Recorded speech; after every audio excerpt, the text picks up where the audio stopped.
Hello everybody, this is Brandon Wagner, Color Director North America for Crazy Color. As you may have seen, Pantone has released its annual Color of the Year, and this year it's a beautiful vibrant red-pink named Living Coral. According to Pantone, this is a vibrant yet mellow color that embraces warmth and provides comfort and buoyancy in our continually shifting environment. I love that Pantone understands the importance of color in our environment, and this tutorial is about creating this beautiful shade on our model. As always, I want to go over some of our basic tips for lightening properly and applying crazy color for our desired effect. Our goal today is to lighten our model to an even golden blonde, then apply a sheer pastel formula inspired by Living Coral, Pantone's Color of the Year. Let's begin with parting off into 4 quarters. Working neatly is paramount to successful even lifting. I'm mixing up ammoniated lightener with 20 volume. I only mix up 30 grams at a time and set a timer for 15 minutes. I always want to work with fresh lightener so I get even lift throughout the entire process. Begin at the back quarter at the nape. I'm staying approximately 1 to 2 centimeters off the scalp. I am doing this so my colder, keratinized mid-lengths have more time to lighten than the new growth. Taking 1 centimeter partings, I use the back of my hand, or you could use a balayage board as a working surface. Saturate each section thoroughly and work neat and quick. Take equal sections throughout the head. Move quickly through the hair, but stay neat and clean. You will want to avoid getting lightener on the new growth at this point so it doesn't overdevelop.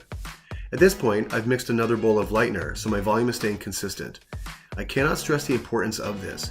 If you do not have an assistant, pour out separate bowls, but do not mix them till needed. You may need to use separators like cotton or foils depending on the texture of the hair. If you are lifting through darker color, I suggest the use of foil so you can get enough moisture retention and heat needed to lift it out. Throughout this step, I've been careful to stop at the line of demarcation of the previous color, feathering to the line but making sure I do not overlap. I do not want to compromise the integrity of the hair. Once completed with the mid-lengths, I return to the nape. I'll apply to the new growth, but try to stay directly off of the skin to avoid irritation. At this time, I then reapply to my mid-lengths to maintain lifting power of my lightener. This also helps you double check for any saturation issues. By this point in the service, I've used 6 small bowls of lightener, each one mixed up every 15 minutes. The entire service required 240 grams of powder lightener and 480 grams of developer. Once the new growth begins to match my mid-lengths, I'll apply lightener to the ends.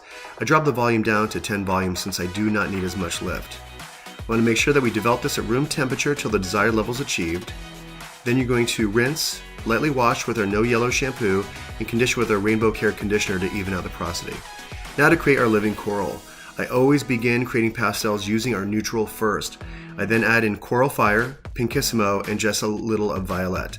My intent here is to create a sheer red pink. The neutral is going to allow the formula to be very translucent, so allow you to see the canvas through the color. If you have an even lightened base, you will get beautiful highs and lows. If there is banding, either apply another pass of lightener or reduce the amount of neutral in your formula to minimize translucency.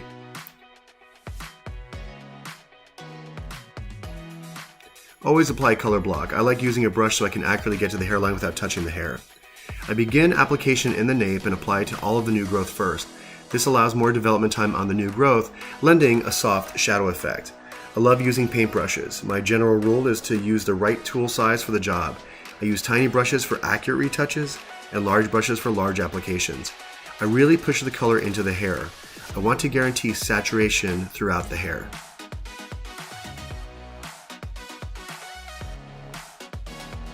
Small, even sections are mandatory.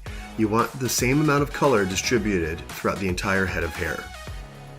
And even though you applied color block to the skin around the hairline, be really diligent about the application here. You are providing a professional service and many clients' #1 complaint is staining. Take your time and work neat and clean.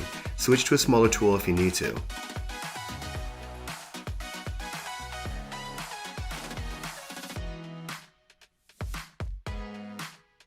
I apply mid-lengths to ends beginning at the back of the nape.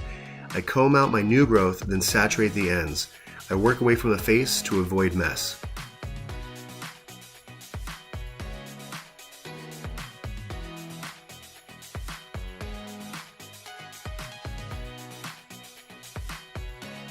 I tie all the hair up and let it process.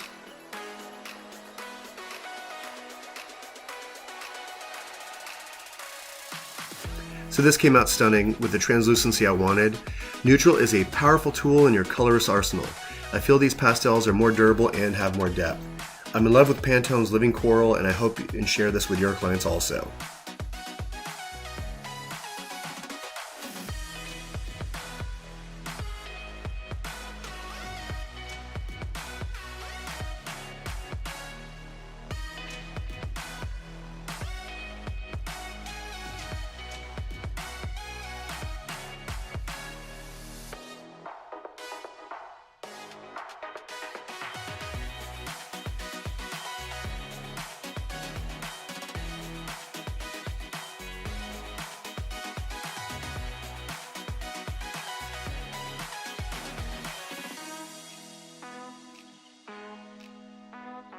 Thanks for watching, and please subscribe to our channel to receive more education on crazy color.